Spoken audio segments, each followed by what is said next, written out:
Yes,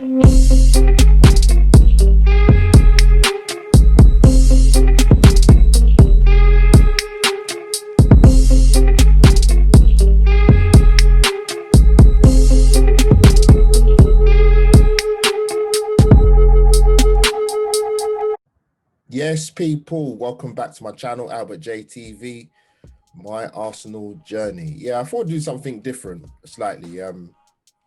Sort of spoken about this sort of when I started doing my first YouTube channel in regards to why Arsenal. I mean, everybody has their tale to tell of what football team they support and why they support them and the family history, or there might be very different circumstances as to why they support a certain football club. But I'm sort of doing this content really because obviously since I started this YouTube channel, I've had more subscribers to the channel, so they might not know why I support Arsenal and what was the driving force behind it.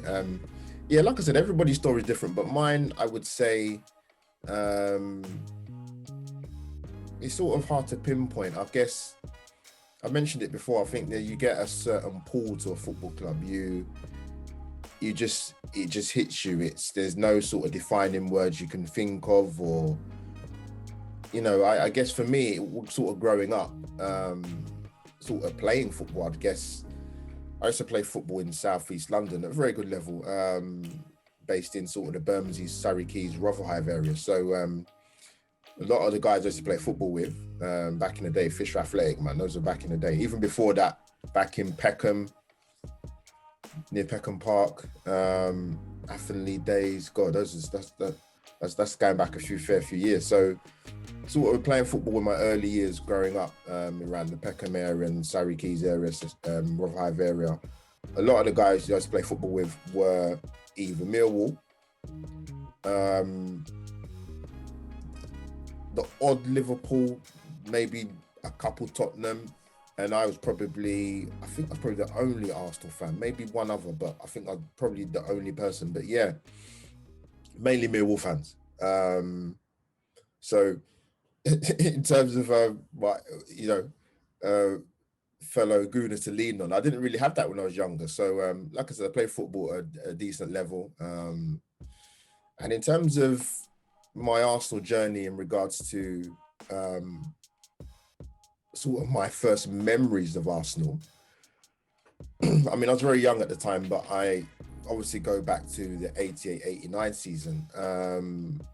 Unbelievable times. I was only 8 years old at the time. Can you imagine? I was born the year Tottenham won the FA Cup. I mean, how unlucky is that? But yeah, I don't remember the season as such. Like I said, I was very, very young, very young. But I do obviously remember the famous game at Anfield, the 2-0 win to win the league title, our first league title we won at the time, since George Graham was playing in the double winning side in 70-71, I think it was. So 18 years later, we win a league title, and George Graham, people will say tactical masterclass. But even I think George probably into injury time, he's being only 1-0 up and needing to score the second goal to win the league title, was probably thinking the game was over then. But unbelievable memories, man. I'm old enough, like I've said before, my content on my channel, I'm old enough to remember life before Arsene Wenger. Born as an 80s kid, going into the early 90s, absolutely idolized and worshipped George Graham.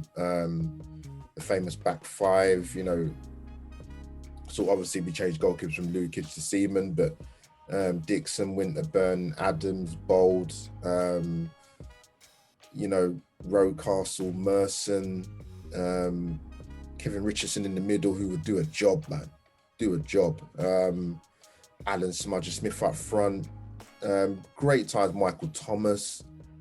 These are players like I loved, man. Absolutely loved. And yeah, I remember just that game. It was unbelievable, man. We get the goal, make Liverpool uneasy. Great ball in from Nigel from the free kick, Nigel Winterburn. Great glancing header by Alan Smith into the far corner.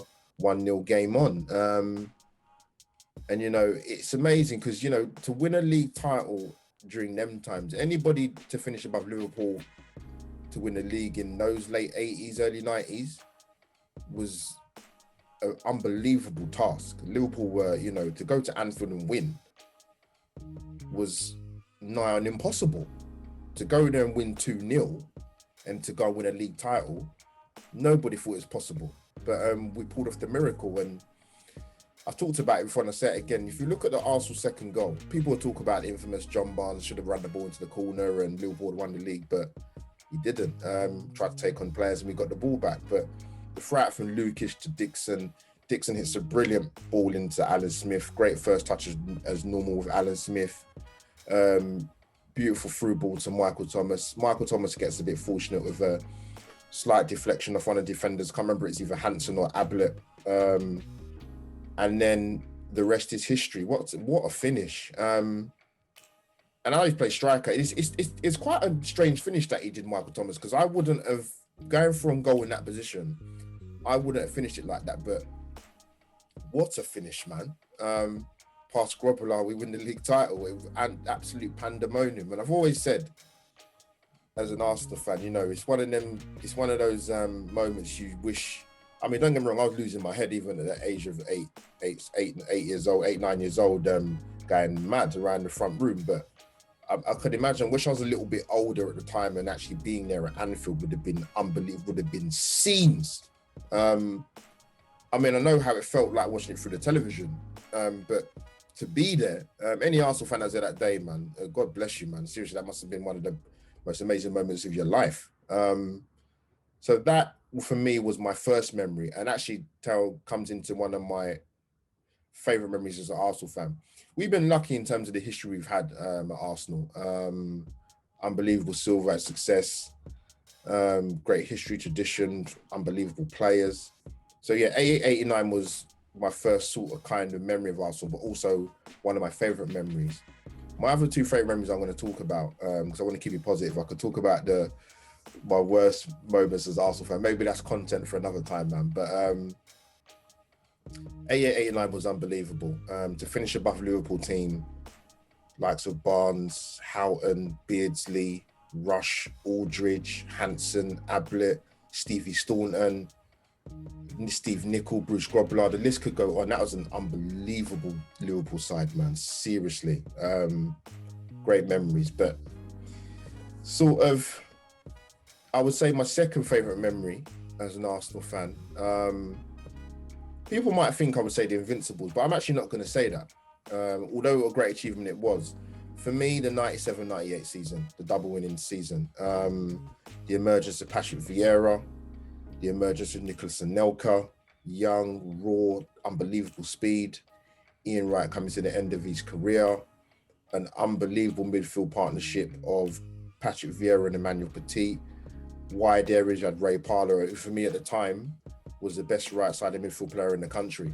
And actually got a call out to the World Cup squad that year as well. Mark Overmars on the other side. And obviously, like I said, the famous back five, Seaman in goal, safe hands, Adams, Keown, Dixon, Winterburn. What times, man. Great times. And we went into, I think, the Christmas period about 6th or 7th. Nowhere near the league title. And then we come even into February of 98 and we're 10 points by Manchester United. 10. No chance to win the league, dead and buried. But we go on an unbelievable 10-game winning run, including the famous 1-0 win at Old Trafford. Was it the flick by Anelka? Overmars runs onto it, 1-0 to the Arsenal. Remember that particular Arsenal fan that lost his head, but fair play to him, man, because I would have been like that myself personally. And that was integral when we were going to win the league.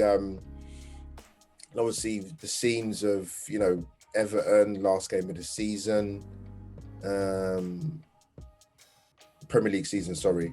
And not forgetting the infamous or famous Tony Adams through ball by Steve Bold. What an assist from Boldy. Tony Adams runs through, chest, smacks it down into the bottom corner. What a finish. And you know what?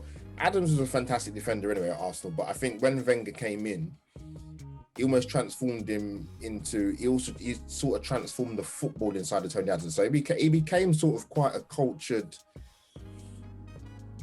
dare I say, ball-playing centre-back. Yeah, brilliant. You couldn't have.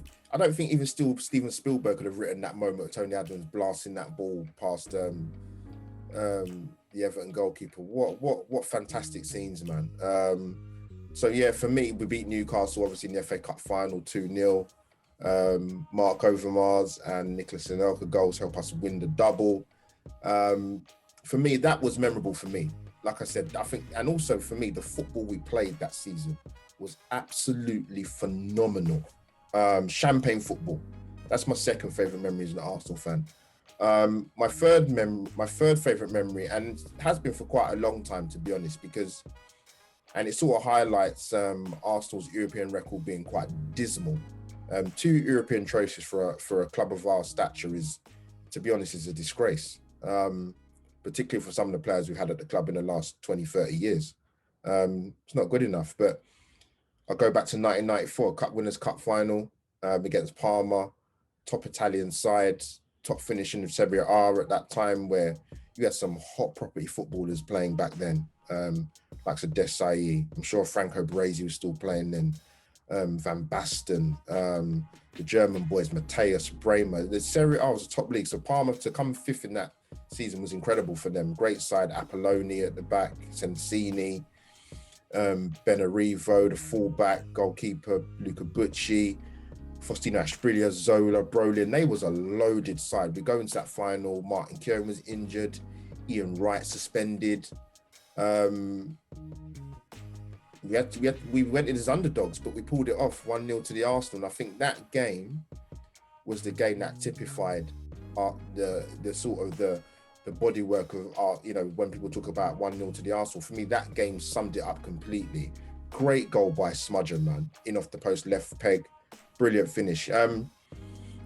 We was resolute. We defended bravely. There are chances, Parma, but, the luck was on our side of it. You need a bit of lady luck. And for me, that was significant because I've not seen us win another European trophy since. 4 straight final defeats. So for me, that will stand out until times change and we compete and we win an European trophy, whenever that is. We was against the odds. We had key players missing, and we kept a clean sheet. George Graham masterclass again. What can I say? But yeah, sort of carrying on my Arsenal journey. Those are my 3 favourite moments. In terms of going to games, well, like I said, when I was growing up when I was younger, I was around a lot of Millwall fans and supporters, and my dad wasn't really into football. We played the football pool. We never really won much, but my family wasn't really a football family as such. Yeah, they would take me to go football as in terms of me playing when I was younger, but I never had anybody, an uncle or a dad to take me to Highbury, so I missed out on the entire Highbury experience. I saw games on television, but it's not the same as being at games. So that's probably one regret as an Arsenal fan, not seeing any of those famous years at Highbury. Like I said, everybody's journey is different, very different. But yeah, for me, I never had anybody to take me to the Highbury era. So it was me going to actual games started in the Emirates era. My first game actually was a Premier League game. We was at home to Birmingham City. I can't remember the actual date, but it was 1-1. We were 1-0 up. Adebayor scored a penalty in the first half for that when we conceded. To Birmingham, I think Mikel Forsell was playing them days. Ex-Chelsea striker was at Birmingham at the time, so a long time ago. So that's when my Emirates journey started. When I came late, when I got a bit more self-sufficient and could, sort of looked into it a bit more, and I could sort of pay for my ticket and go to watch Arsenal. So that's when my journey sort of started, really. So yeah, I've been yabbering for quite long now. So I'm going to stop. But yeah, I thought I'd do some different content so you guys know why Arsenal was the team for me. It wasn't a particular set of words, or it just drew me to Arsenal. Just like how certain footballers get drawn to certain football clubs and want to play for them. That's for me the same as a fan and want to support Arsenal. So guys, hope you like the content, something different. That's my journey as an Arsenal fan. Hit that subscribe button straight now. Hit the like button as well. yeah, drop in your comments down below your favorite moments as an Arsenal fan. And yeah, that's me, Albert JTV, over and out. Hashtag my Arsenal journey.